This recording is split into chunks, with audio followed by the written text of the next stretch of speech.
Muhtaram cemaat, biz bugün sizning bilan qarab ketirga tiyish bo'lgan, endi bizga bugün söylerge deb berilgan tema ul kishi turmushin umuman kishilikni buzuvchi narkotiklar, гадәти bo'lgan ham elektron bo'lgan tamakilar, isirtkich ishimliklar ham shularga o'xshagan zararlı гадәтләр турында булар. Kimlarningdir cemaat hozir boshlarında shunday fikir tug'irga mumkin, endi namoz ahillarine, jumg'aga kelgan, o'zlarining ustida farzlarini o'targa deb kelgan jumg'a ahillarine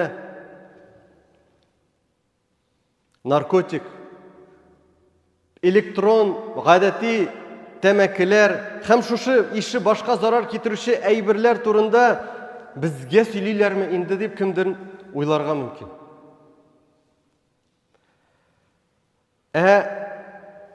Cemaat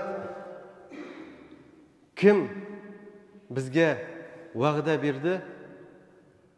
Biz bu zararlardan emin bo'luruz deb. Bizgina tugul bizning yaqinlarimiz, tanışlarımız, dostlarımız, gaile ahilleri, bizning balalarımız, umuman bizning bu zararlardan siz mengi emin deb kim bizga va'da berdi? Belki bugün şuşunda oturuşlar arasında, yaki alarının balaları, yaki alarının onuqları, tanışları, dostları, tuğanları, naq mana şuşu zararlardan, şuşu әшәкіліктен bugün ziyan көріп yaşarga mümkün. Mında jıyılgan her biribizge Allah Teala bik zor nimetler bulgan selametlik. Bizning akılımız hem bizge irik bergen. Ama kızganış көп vakitta kişiler, biz Müslümanlar bu nimetlerin kadrini bilip bitirmeyiz. Hem bu nimetlerini özümüzün gameller bilen jimiremiz. Allah Teala bunu haram kıldı. Naq mana narkotik, isirtkiç şimlikler, türlü tartu eserleri selametlikке de birinçiden. İkinciden bizning akılımızga da hem so'ngroq bizning irigimizga de kirte koyurga mümkün. Hem гадәттә ул шулай була. Kur'an'da An-Nisa suresinin 29. ayetinde Rabbimiz ayta: "Ve la taqtulu anfusakum innallaha kana bikum rahima." O'zingizni o'zingiz o'tirmagiz, Allah sizga qarata rahimlidir. Eğer bu sözler turunda tirenrek uylasak, o'zingizni o'tirmagiz, bu o'zini tarqatuğa kitire turgan gamellerini turudan turu Allah tarafından tıyı. Narkotiklar, bu elektron sigaretler, başka zararlı гадәтләр ул kişinin karakterinin yumşaklığına tugul cemaat bu ekrin emme o'zini o'tirga alıp bara turgan yol. Bizge qarata rahimli bo'lgan Allah Teala bizge o'zimizga zarar keltiruvdan tiya. İbn Mardaviya bu ayetke kağılışlı Abu Hurayra'dan rivayet bulup kelgen hadisini iske ala. Peygamberimiz sallallahu aleyhi ve sellem aytdı dedi, kim o'zin temir kesagi bilan o'tirsa, şul temir kesagin qursog'ina qadi cehennem o'tunda mengi basıp turacak dedi. Kim o'zin ag'u ishib o'tirsa, şul ag'uni qo'lida tutup, şunu ishib cehennem o'tunda mengi kalacak dedi. İki sahihta keltirilgen hadiste kim o'zin birer aybir kullanıp o'tirsa, kıyamet gününde şul aybir bilen cezaga tartılacak dedi sevgili Peygamberimiz. Şunda ikinci hadiste şu iki sahihta kelgen ikinci hadiste sizge kadar yaşagan halklarda kulu yaralı bulgan bir kişi var idi dedi. Kolu yaralı bulgan bir kişi var idi de, yarası ağırtuğuna sabır ite almışa, ol bıçak alıp, kulun kise hem ağuğun tuktata almışa, то есть қан ағуын тоқтата алмыйша, инде шушы қан ағудан өлеп китә. Һәм бүйек вә құдіретлі Аллаһ әйтте, минем құлым үз-үзен үтерде, һәм мин аңа жәннәтне харам қылдым диде. Минем құлым үз-үзен үтерде, һәм мин аңа жәннәтне харам қылдым диде. Ә без аңлыйбыз. Бөтенебез дә беләбез, наркотиклар, тәмәке, электрон мол, гадиме, исерткеч шимләгәләр һәм башка буларга охшаган матдәләр ахыр чиктә кешенең үз-үзенә зыян салып, үз-үзен әкрен генә үтерүгә китерә. Ә кем үз-үзен үтерсә, шул ук Ан-Ниса сүрәсенең 30-нчы аятында, без башта 29-ны әйттек, хәзер 30-нчы, аннан соң килә торган аятта, кемдә кем дошманлык һәм хаксызлык белән моны, ягъни үз-үзенә кул салуны кылса, газабы бик дәһшәтле утта яндырачакбыз ди Аллаһ Тәгалә. Ә Аллаһ өчен бу җиңел ди. Кемдә кем моны эшли, үз-үзенә дошманлык беләнме, хаксызлык беләнме, моның газабы диде җәһәннәм уты.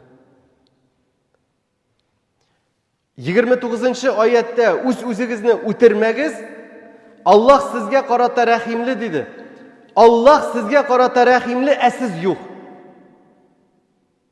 Сез үз-үзегезгә рәхимле түгел, шул юлга басуыгыз белән. Һәм 30-нчы аятта әйтә Аллаһ Раббыбыз, әгәр инде бу кисәтүне аңламыйсыз икән, Аллаһның газабы каты. Һәм моны пәйгамбәребезнең хәдисләрендә дә күрдек. Әгәр Аллаһ җәмәгать безгә бер ишекләрне яба икән, ул ача икенчеләрен. Әгәр дә монда ябылды икән, монда тыю икән, Аллаһ Раббыбыз ача икенчеләрен. Әл-Бакара сүрәсенең 168-нчы аятында, "И кешеләр, җирдә хәләл пак булганнардан ашагыз. Шайтанның эзләреннән бармагыз, чөнки ул сезнең ап-ачык дошманыгыз" диде. Хәләл, ягъни рөхсәт ителгән һәм пак булган, ул безгә зыянга түгел. Ул безгә зыян түгел, ә киресенчә файда китерә торган нәрсә. Сәламәтлегебезне какшатучы, каныбызны агулаучы, акылыбызны югалтучы һәр нәрсә һичшиксез рөхсәт ителгән һәм чиста була алмый. Ә киресенчә Раббыбыз безне үзенең аятларында кисәтте, безне халак итергә теләгән шайтан эзләреннән бармагыз диде. Имам Ахмад һәм Ибн Маҗи җыентыкларында килгән хадис шәрифтә Пәйгамбәрбез саллаллаһу алейһи ва саллям, үзегезгә дә, башкаларга да зарар китермәгез диде. Үзегезгә дә, башкаларга да зарар китермәгез диде. Үзеңә зыян салу, бу безнең динебезнең асылына каршы килә торган гамәл. Нәрсә ул наркотиклар? Бу баш миен, бу тәнне, гаиләне, киләчәкне җимерә торган агу. Электрон сигаретлар, гади сигаретлар, эчкеч эчемлекләр һәм буларга гомумән, буларга охшаш һәрбер матдә, бу безне агулаучы агу. Ярый җәмәгать, без менә мондагылар төшендек, аңладык. Аңладык, бу адымның шайтан эзеннән бару икәнен, ишеттек, шушы тыелган әйберләрне кулланып, кеше үз-үзен үтерсә кыямәт көнендә дә, мәңгелек тормышында да аның өчен зур газаплар әзерләнгәнлегенә барыбыз да инандык. Ә нишләргә, әгәр без белгән, безгә якын булган кешеләр инде шушы капканга эләксәләр, шушы тузакка эләксәләр, нишләргә? Шын мәгънәсендә бәйлелеккә дучар булган бу зависимость. Шайтанның әсирлегенә, тоткынлыгына эләккәннәр турында әлбәттә без онытырга тиеш түгел. Без алар турында да уйларга тиеш. Без аларның тарихларын күрәбез. Кемдер кызыксына, кемдер ишетмәскә, бу мәгълүматкә күз йомырга тырыша, ләкин без аларның тарихларын күрәбез. Җимерелгән гаиләләр, куылган эш урыннары,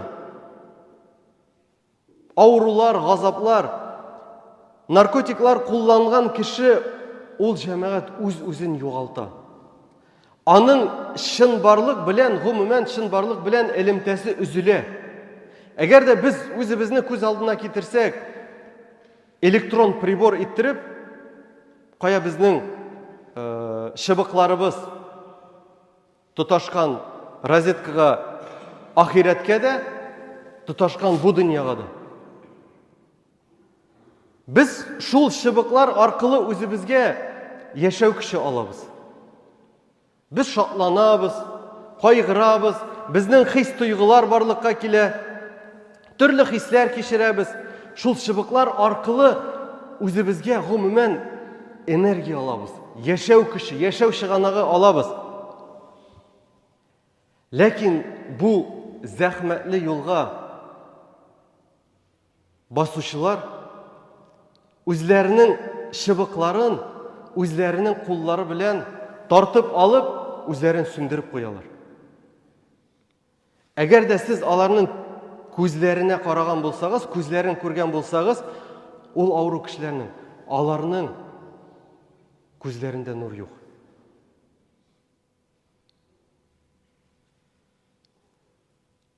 Аларның күзләре инде сүнгән.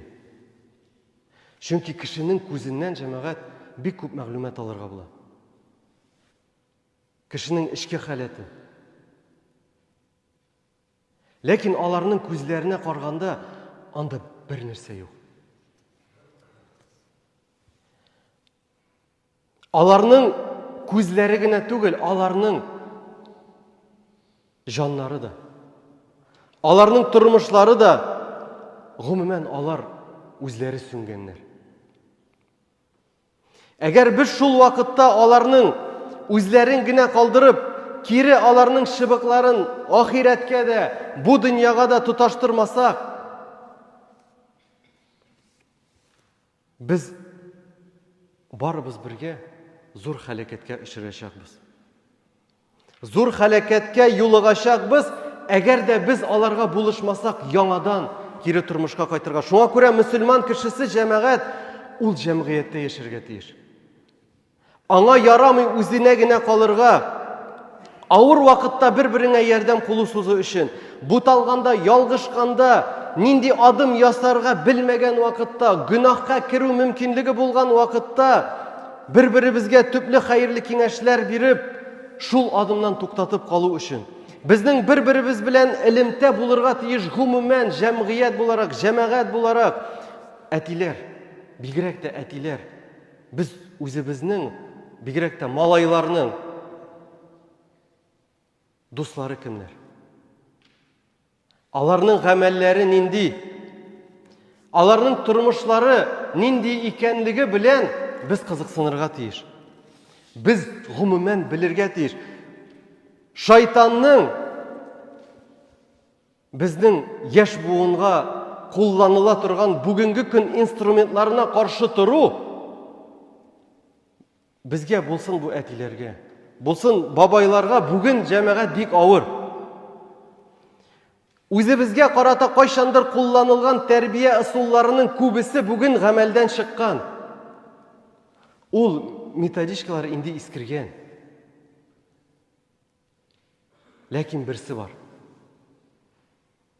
Берсеннән кала күбесе искергән, ул да булса безнең дини тәрбия. Ул да булса Аллаһның дине, безнең бүтән котылуыбыз динебездә. Кем генә, нинди генә авыр хәлдә калмасын, белегез, безнең динебез ул өмет дине. Ә безнең Раббыбыз ул ярлыкаучы һәм рәхимле. Бу начар юлдан чыгуга безнең өмет бар, терелүгә өмет бар. Безнең гомеребез бу Раббыбызның иң зур безгә биргән бүләкләренең берсе. Безнең тәнебез ул безгә ышанып тапшырылган әманәт. Аны менә бу зависимость, бәйлелек агуы белән җәмәгать агуларга ярамый. Эштән үзебезне җимерергә ярамый, бу харам. Безнең һәрберебез, һәрбер кеше менә монда утырган, ул үрнәк булырга тиеш.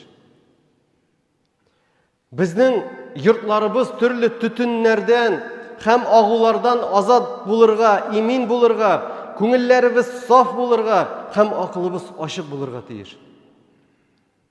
Я Раббым, безгә һәм якыннарыбызга зыян китерә торган һәр нәрсәдән безне сакла. Безгә начар гадәтләрдән ваз кичергә көч бир, тормышларыбызны сакларга зирәклек бир, бәйлелектән интегүчеләрне савыктыр һәм аларны туры юлга кайтар. Я Раббым, син иң хәерле шифа бирүче, син ярдәм итүче, син кушкан гамәлләрне, фарызларны үтәүдә безгә ныклык бир. Син тыйган харамнардан, я Раббым, безне үзең сакла. Бу дөньяда яшәгәндә һәр үстебездә булган фарызны иң камил рәвештә үтәүчеләрдән булып, һәм һәрбер зарардан сакланып иминлектә яшәүләребезне насыйп итсәң иде.